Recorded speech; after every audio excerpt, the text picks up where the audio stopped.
Assalamualaikum warahmatullahi wabarakatuh. Saya Muzana Sabila dengan NIM 0310222032. Di sini saya akan menjelaskan mengenai cek golongan darah dan koagulasi darah. Darah merupakan cairan vital yang mengalir melalui jantung dan pembuluh darah. Ini merupakan esensial bagi kehidupan manusia. Nah, darah memiliki 4 komponen utama, yaitu eritrosit, leukosit, trombosit, dan plasma darah. Darah merupakan hasil dari pengelompokan darah berdasarkan atau tidaknya substansi antigen pada permukaan sel darah merah atau eritrosit. Nah, ini bersifat herediter, di mana golongan darah seseorang ditentukan oleh pewaris genetik dari kedua orang tuanya. Darah sistem ABO, di mana golongan darah itu terbagi menjadi 4, yaitu golongan darah A, golongan darah B, golongan darah AB, dan golongan darah O.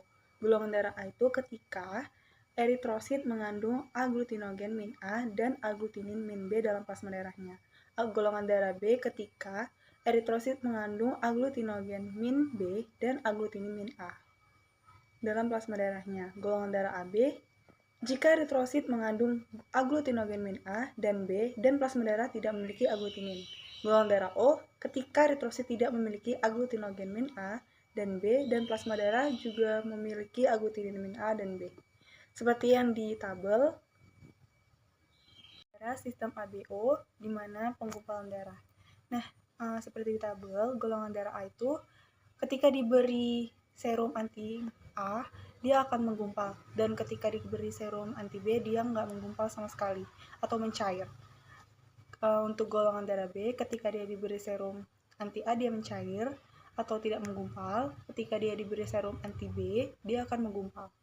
Untuk golongan darah AB, ketika diberi serum anti A dan anti B, dia akan sama-sama menggumpal karena dia mengandung aglutinogen A dan B dan aglutininnya tidak ada. Untuk golongan darah O, dia ketika diberi serum anti A maupun anti B tidak menggumpal sama sekali karena dia tidak mengandung aglutinogen dan dia mengandung aglutinin A dan B. Golongan darah sistem RH atau resus. Nah, sistem resus ini merupakan penggolongan darah berdasarkan ada atau tidaknya antigen D di dalam sel darah merahnya. Orang yang di dalam darahnya atau di dalam sel darah merahnya memiliki antigen D disebut resus positif. Sedangkan orang yang tidak memiliki antigen D di dalam darahnya disebut resus negatif. Penggolongan darah itu untuk mengetahui jenis darah yang kita miliki. Ini juga dilakukan untuk atau ketika sesuatu saat kita itu memerlukan transfusi darah atau berencana untuk mendonorkan darah, menerima darah yang tidak sesuai dengan golongan darah kita itu bisa menyebabkan penggumpalan darah. Pemeriksaan golongan darah.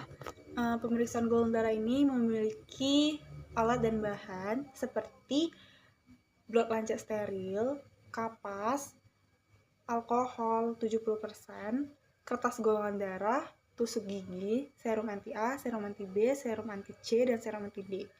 Dan yang paling penting itu adalah darah praktikan. Selanjutnya itu ada prosedur kerja. Nah, prosedur kerjanya itu yang pertama-tama kita usap dulu atau sterilkan dulu jari yang akan kita tusuk, yaitu yang kita akan gunakan tuh jari manis. Kita sterilkan menggunakan kapas yang telah dibasahi oleh alkohol 70% tadi. Setelah itu, tunggu atau keringkan terlebih dahulu. Setelah itu, cucuk menggunakan blood lancet yang steril. Kemudian, letakkan darah atau teteskan darah ke kertas golongan darah yang telah kita siapkan di masing-masing kolom golongan darah. Setelah itu beri serum anti A, serum anti B, serum anti C, dan serum anti D di masing-masing kolom golongan darahnya. Kemudian kita campurkan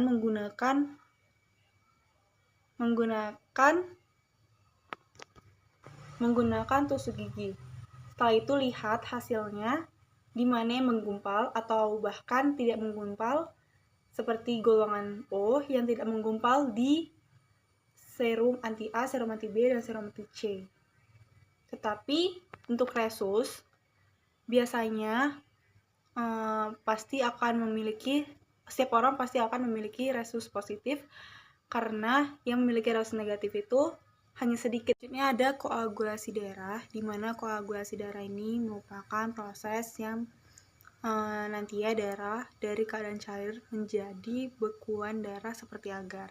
Koagulasi darah memiliki protein koagulasi darah. Protein koagulasi darah ini berfungsi sebagai molekul aktif sampai diaktifkan oleh tahap reaksi proteolitik yang berakhir dengan pembentukan trombin. Trombin merupakan fibrinogen yang mudah larut menjadi agar fibrin yang tidak dapat larut, yang mengelilingi dan memperkuat gregat trombosit awal. Koagulasi darah ini menggunakan alat dan bahan seperti blood lancet steril, kaca preparat, stopwatch, kapas, alkohol 70%, tusuk gigi beberapa batang, dan seperti biasa dalam praktikan. Untuk prosedur kerjanya itu, sterilkan ujung jari tengah atau jari manis dengan kapas yang telah ditetesi alkohol, biarkan hingga mengering. Kemudian tusuk jari dengan menggunakan blood lancet yang steril dan keluarkan darah terlebih dahulu atau buang darah yang keluar pertama kali. Kemudian teteskan darah ke objek gelas. Kemudian setiap 30 detik lakukan tusukan-tusukan dengan jarum pentul atau tusuk gigi. Lalu lakukan pengamatan adanya benang-benang fibrin, lalu catatlah waktunya. Ini koagulasi terjadi di 195 second atau 195 detik dan dengan waktu awalnya itu 19 detik.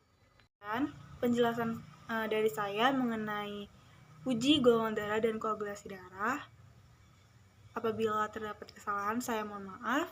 Saya akhiri dengan wabillahi taufiq wal hidayah. Wassalamualaikum warahmatullahi wabarakatuh.